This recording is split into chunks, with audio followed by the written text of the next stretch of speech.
Un istante e si compie l'ennesima tragedia sulle strade della Marca. La moto urta l'auto che la precede, il Centauro viene sbalzato e finisce nel fossato. Nulla da fare per il motociclista. Lungo via Valcavasia a Pederobba perde la vita Ubaldo Baldo, 65 anni. A dare l'allarme alcuni automobilisti che assistono al dramma. Sì, ero sul furgone e ho visto solo volare l'uomo e basta. Finire nel fossato. Sì, esatto, basta. Ha fatto un volo Sì, il volo adesso non so quanti metri ha fatto, però ha fatto un bel volo.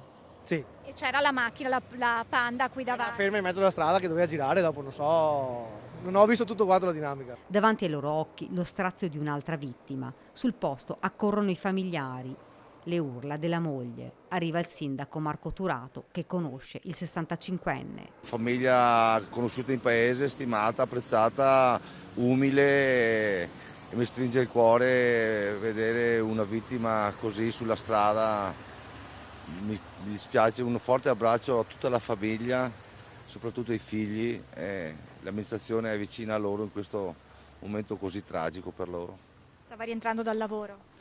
Si stava rientrando dal lavoro, purtroppo questa mattina avrebbe dovuto essere anche in un altro posto, tra l'altro mi diceva la moglie, per cui anche la fatalità ha giocato un brutto scherzo. Una tragica fatalità. Secondo i primi accertamenti, il 65enne, originario di Cavaso del Tomba, ma da anni residente a Pederobba, stava percorrendo la strada, un lungo rettilineo, davanti una Panda che all'altezza dell'incrocio con Via dei Castelli sembra avesse iniziato una manovra per svoltare. Un attimo la due ruote tocca l'auto e finisce fuori strada.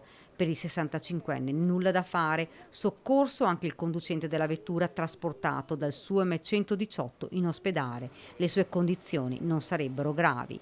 I due mezzi coinvolti nell'incidente sono stati messi sotto sequestro. Una strada pericolosa questa dove corrono, si lamentano alcuni cittadini, lo conferma anche il sindaco.